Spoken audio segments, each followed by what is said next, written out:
I think the problem with American football is that it's actually hand egg, and it shouldn't be called But football. it comes from rugby, and Uh, rugby is rugby football. yes, but nobody calls it rugby football. Yeah, but They call it rugby. this is. Hand egg.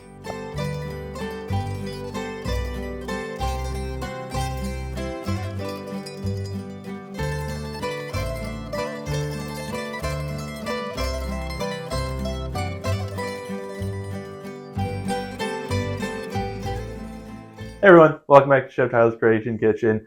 Today we'll be making Presnac, a cheesecake from the island of Krk. Krk is an island in the northern part of Croatia by Rijeka, and it is possibly the largest island in Croatia. For years and years and years and years, everyone thought that it was the largest island, and then someone did some new kind of geography area measurement and found out that Sres might actually be bigger. So now we're not sure which one's biggest, but size doesn't matter. We're talking about cheesecake. This cheesecake will be different from a New York style cheesecake as we won't be using cream cheese, rather fresh cheese.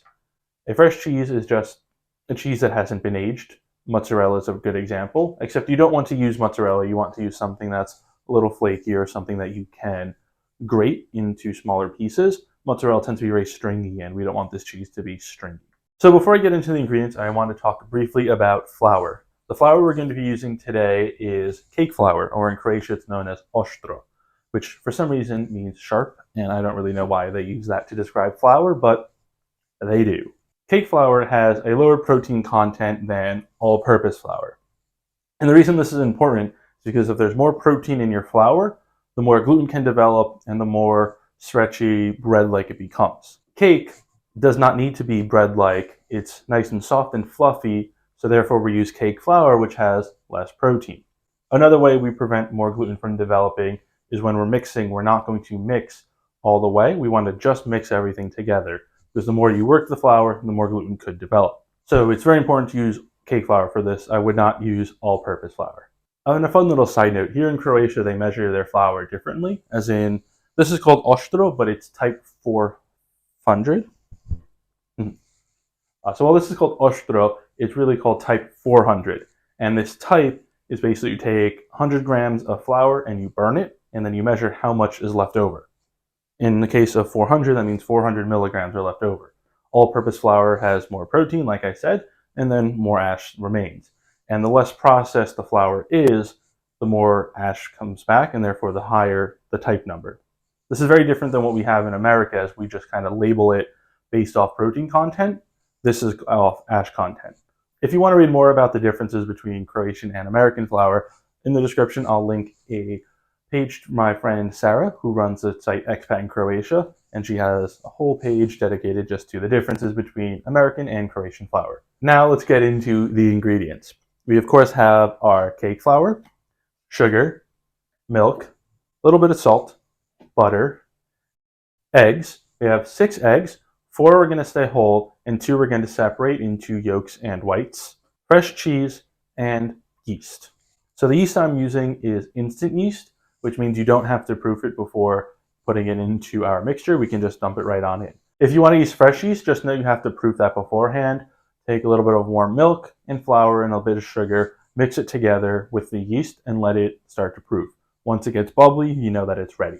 You don't want your milk too hot because you don't want to kill the yeast, but just follow the instructions on your yeast packet. I'm going with instant yeast because it's just so much easier, and I don't feel like waiting for it to proof. So I'll clean this up a little bit and we'll get into making the dough. We'll go ahead now and make the batter. Thanks to my sister, I have a scale that we can use to weigh our ingredients. Therefore, we can be more precise when baking. So I'll take our bowl, move this around, place right onto the scale, and tare it. We need 450 grams of cake flour, however much that is in imperial, I'll put down there. I'm just going to throw it all in here until I reach 450. So we're just going to throw everything all in. This is 200 milliliters of milk, room temperature.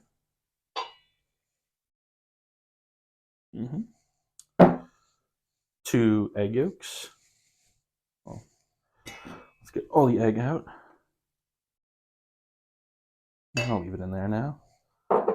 This is 150 grams of melted butter. Look at the milk solid as well. And that piece of eggnog is now in there. About half a tablespoon of sugar, a pinch of salt, and 2 packets of instant yeast. Once again, because this is instant yeast, we don't have to proof it beforehand. Just dump everything right on in. And now with everything in our bowl, we'll just go ahead and mix everything together. You want to mix until everything is just incorporated. Be careful not to overmix, otherwise you'll start to create some strands of gluten, which will give the cake more of a chewy texture. And you mix everything until it comes into a ball. After that, we'll remove our spatula and take a cloth. This one is from Wyckoff, where I am from, and put it on over, and we'll let this sit in a warm spot for about an hour or until it doubles in size. So now to make the filling. We'll take 4 eggs and we'll just crack them right into our bowl. 1, 2, 3, and 4. So next up our cheese. Just going to scoop it all right on in. If your fresh cheese is a little harder, you then take a cheese grater and grate it in, but this is pretty soft, so I'm just scooping it all right on in. 2 more egg whites, with 120 grams of sugar, and just a little bit of salt. If you have a lemon, the zest of 1 lemon make a beautiful addition. And now we'll just go and mix it all in together.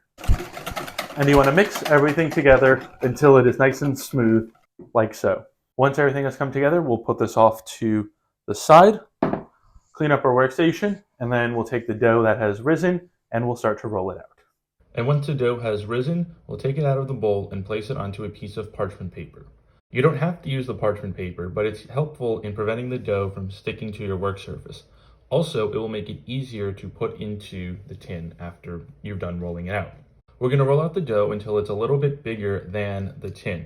We want the dough to be able to come up the sides of the tin because once we add the filling, we'll fold over the extra on top. Once the dough is at the proper side, we'll take the tin, put it on top of the dough, and take your hand under the parchment paper and flip everything over together so the dough ends up in the tin.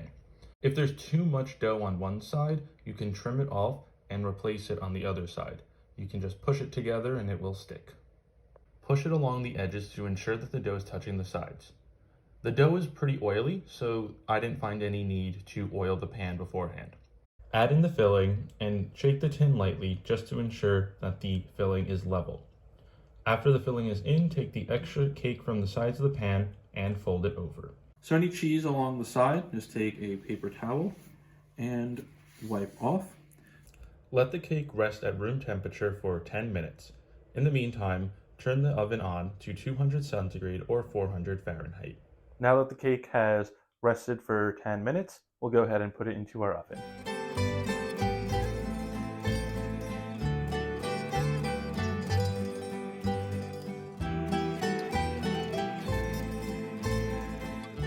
And we'll let it bake for 45 minutes. And after about 45 minutes, to check if it's done, take a toothpick into the center, and if it comes out clean, you'll know that it's done. We'll take it out of the oven and let it sit on the counter before we cut and serve. So now that our Presnac has cooled off, let's go ahead and cut into it. And while I'm serving, it's still a little bit warm, and that's totally an acceptable way to serve the Presnac. It gets better once chilled. Leave in the fridge a few hours or overnight. And here we have Presnac. So now it's time to give our cake our taste for Greg. I'm going to go right here, this corner, get enough of the cheese filling and the cake itself.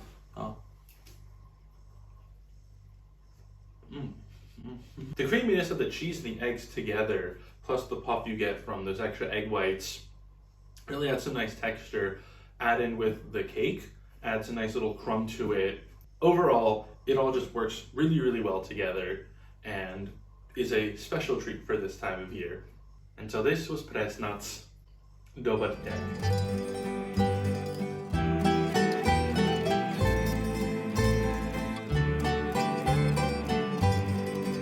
Yeah, because later I'm going to watch rugby with the rugby lads. It's very laddie. Very laddie thing to do. That's why I'm wearing the rugby shirt. To the Irish club. Yeah, that pub, Irish pub. That's It's it. you told me it was Ireland, France is playing. Ireland, France, yeah. I know nothing about rugby, but it apparently involves drinking beer, and I'm good at that. And watching people beat the shit out of each other.